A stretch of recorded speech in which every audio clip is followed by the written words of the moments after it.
तो एटम में Rutherford's model of atom, जिसको डिस्कवरी ऑफ न्यूक्लियस भी कहते हैं, and related impact parameter and distance of closest approach कर लिया। अब एक और सिग्निफिकेंट टॉपिक करेंगे जिसको हम बोलते हैं bourse model of atom. Actually बात क्या हुई थी, इसकी जरूरत क्यों पड़ी, अगर हम देखें तो रदरफोर्ड की थ्योरी गलत नहीं है। उनके थ्योरी के हिसाब से electrons are continuously revolving in its orbit, लेकिन रिवॉल्व करने के प्रोसेस में क्या होगी, energy is required, energy must be released और मस्ट बी डिक्रीजिंग। एनर्जी जब डिक्रीज होगी तो अल्टीमेटली क्या होगी, it will its path or radius will reduce and finally it will fall onto the nucleus, तो स्टेबिलिटी तो खत्म हो जाएगी। तो ये एक ड्रॉबैक थी उनमें, जिस ड्रॉबैक को सॉर्ट आउट किया बोर ने। हालांकि कंप्लीटली ये गलत नहीं है। each electron is revolving in its own orbit and due to that line spectra came into picture, जो बाद में एक्सप्लेन करते। अब तो है नहीं आपके सिलेबस में डिटेल स्टडी उसकी। तो बोर्स मॉडल को देखते हैं, जिसमें बेसिकली 3 मेन पॉइंट्स है। तो let us see Bohr's model of atom. Direct पूछते हैं सीबीएसई में, 3 मार्क्स डायरेक्ट आना है। तो पॉइंट नंबर 1 अगर हम देखें, heading is bourse model of atom.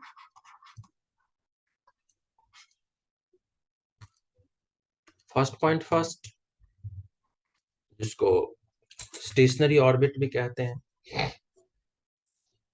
कि each electron revolves in a fixed orbit, orbit change नहीं होती है इन जनरल,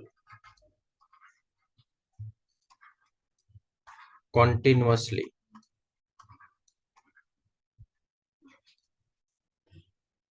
तो फिक्स्ड ऑर्बिट में ये मूव कर रही होती है,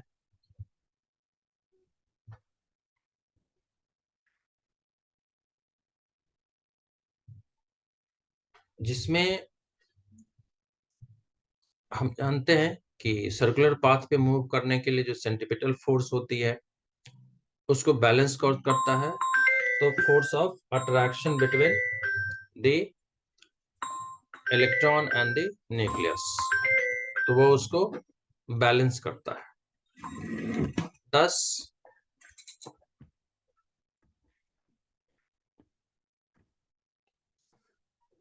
सेकेंड वन, सेकेंड में कहते हैं कि the angular momentum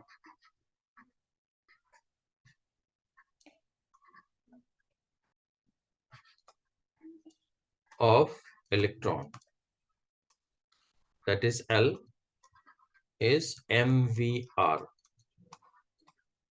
is equal to nh by 2 pi।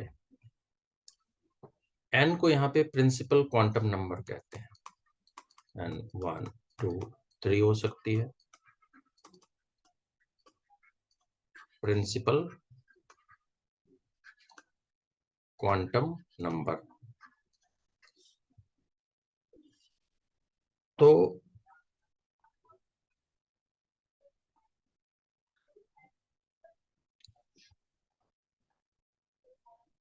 जिसको बोर्स क्वांटाइजेशन कंडीशन भी कहते हैं, इसी को Bohr's quantisation condition, right.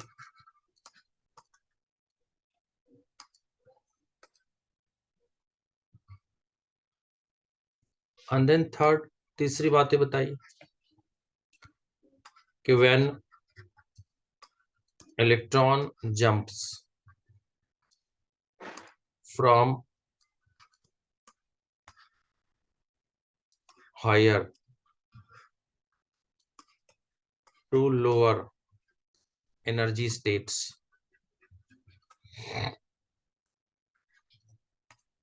then अब हाई से लो में जाना है, तो हाई में तो एनर्जी ज्यादा है, तो कहते हैं कि एनर्जी इज लिबरेटेड, राइट। अब ये मैथमेटिकल या scientific explanation. And lower to higher, lower energy state to higher energy state, तब क्या होगी, एनर्जी ज्यादा चाहिए, एब्जॉर्प्शन होगी। Then energy is absorbed,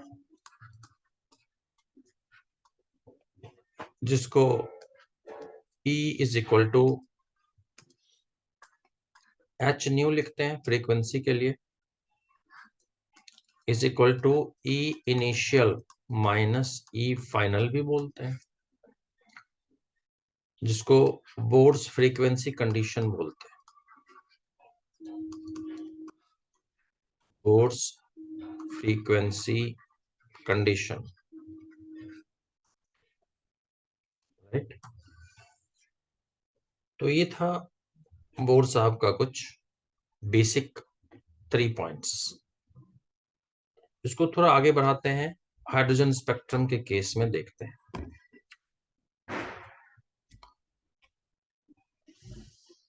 When we talk about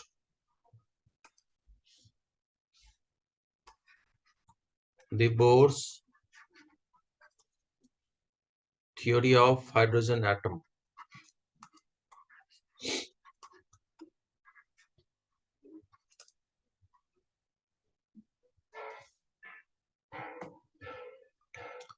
अब हम जानते हैं, अगर हम एटम की बात करते हैं या हाइड्रोजन एटम की बात करें, तो यहाँ तो एक ही इलेक्ट्रॉन एक ही प्रोटॉन, तो ये जो पॉजिटिव न्यूक्लियस है और यहाँ जो इलेक्ट्रॉन है, इलेक्ट्रॉन की motion is basically balanced by required centripetal force. Who will be balancing this centripetal force? The force of attraction between these two, जो electrostatic force कहते हैं, तो जिसको हम Fe बोलते हैं। Fc we write mv square by r, and Fe we write k q1 q2 by r square। तो k को चाहे तो 1/4 pi epsilon not Coulomb's force से, k q1 is electron, Q2 is also electron, मतलब charge ही तो है, तो E into ई, एक पे माइनस है एक पे प्लस है, लेकिन मॉड में लेंगे तो एक ही बात है, और ये आर स्क्वायर हो गई। देन इफ इज सॉल्व तो आर और स्क्वायर तो चली गई, therefore this mv square can be 1/4 पाई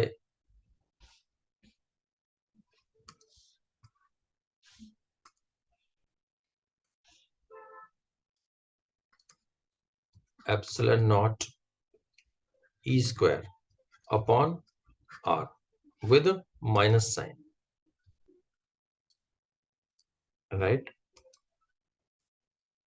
तो माइनस साइन के साथ, तो ये कुछ एक फॉर्मूला टाइप से हम कह सकते हैं, और अगर ये मॉड में ले लें तो ये माइनस प्लस में ही होगी, माइनस भी नहीं होगी, and this is 1। Now according to Bohr's quantisation condition, या सीधा बोर्स थ्योरी लिख दें, तो हम जानते हैं mvr is equal to NH by 2 pi, right. तो यहां से अगर हम v निकालें तो v would become NH upon 2 pi mr, let's say second equation. और इस v की value if is substitute in 1, substituting V in equation 1. So what we get? Let us see.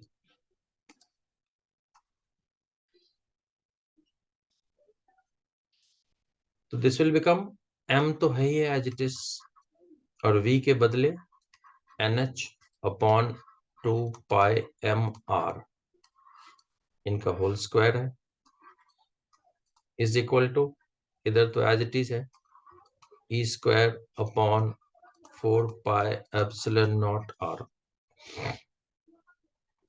Which means यहां से अगर हम r find करने की कोशिश करें तो व्हाट वी कैन गेट, अगर हम देखें तो दिस r एंड यहाँ पे ये r के साथ स्क्वायर होगी, तो only r will be left, square तो नहीं रहना, एंड दिस m यहां से एक m स्क्वायर को लेके जाएगा तो एक m विल बी लेफ्ट, तो ये this r we want to write, तो r can be, this whole will be the product, it will be 4 pi epsilon naught as it is, and this will be n square h square, n square h square divided by this r we are taking, so it will be 2 pi m e square, 2 pi m e square, तो हम चाहे तो यहां से solve भी कर सकते हैं, ऑन दिस 2 पाई नहीं, स्क्वायर हो गया ना, तो 4 pi square, yes 4 pi square है हो जाएगा, ये 4 पाई स्क्वायर है,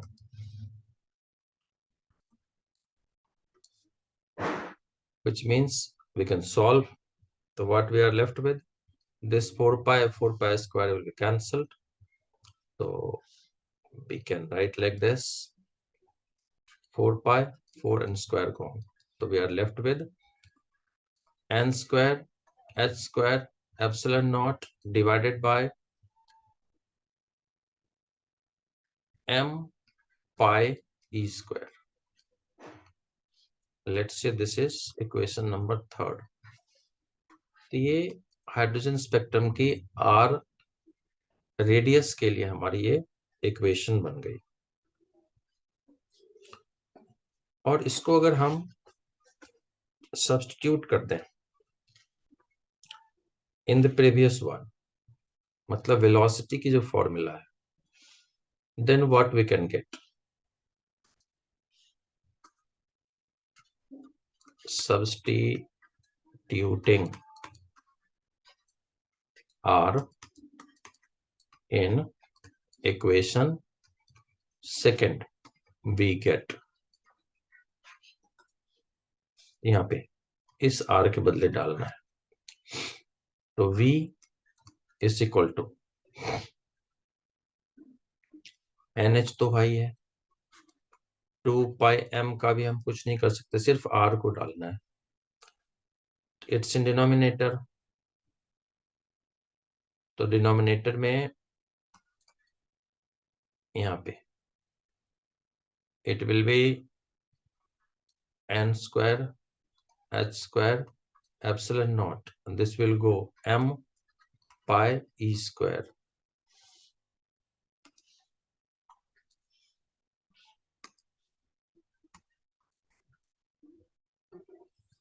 m pi e square. Thus what we are left with,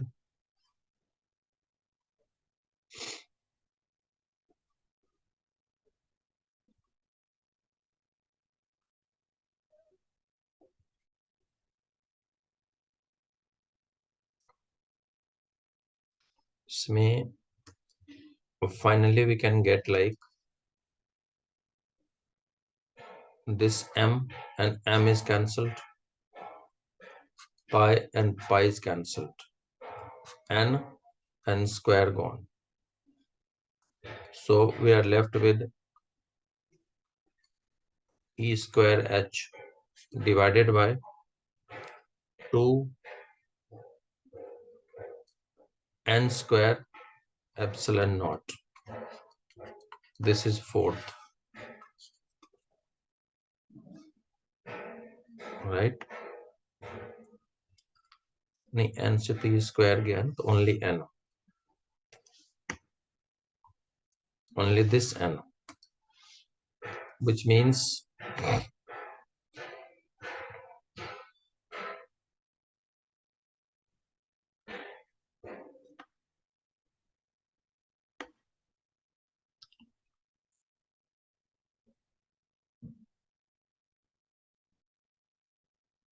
sorry, here it is h square, no?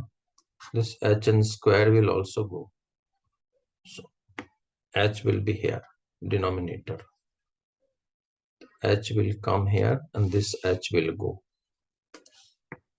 right? E square upon 2n h epsilon naught. Yes. Now in दोनों से we conclude that v is proportional to 1 by n, right? This is the velocity in nth orbit, उसको बोलते हैं velocity in nth orbit. और यहां से अगर ऐसा कंक्लूजन करने की कोशिश करेंगे तो radius of nth orbit is proportional to n square. ये दो कंक्लूजन यहां से है, राइट? नाउ इसको हम एक और चीज कर लेते हैं जिसको हम बोलते हैं एनर्जी ऑफ इलेक्ट्रॉन. तो in case of energy of electron, very important, कई बार तो 3 मार्क का डायरेक्ट पूछा है कि right expression for energy of electrons, and it goes like this.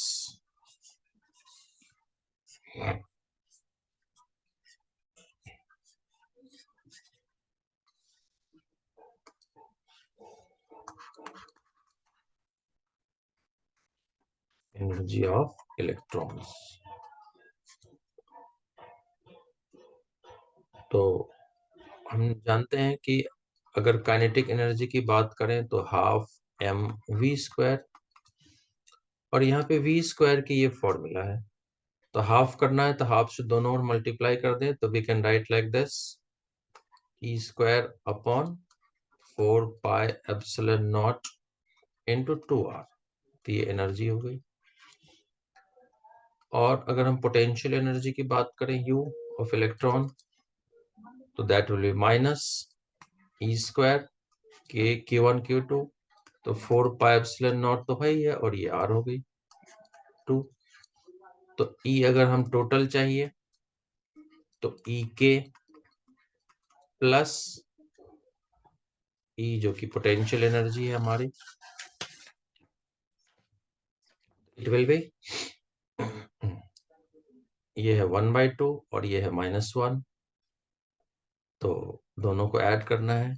E square upon 4 pi epsilon naught 2r minus E square upon 4 pi epsilon naught r. तो ये हो गई एक तरीके से हाफ -1, तो -1/2, तो minus E square upon 4 pi epsilon naught 2r. तो ये हो गई हमारी expression for total energy, 1/4 pi epsilon naught E square by 2r with minus sign. तो थोड़ी सी मैथमेटिकल है but very easy, direct answers and questions. So try to थोड़ी सी प्रैक्टिस करनी है लिखने की, तो you will be able to understand. Thank you so much. May God bless you. Don't forget to hit like button, share it with your friends, and do comment to improve. May God bless you.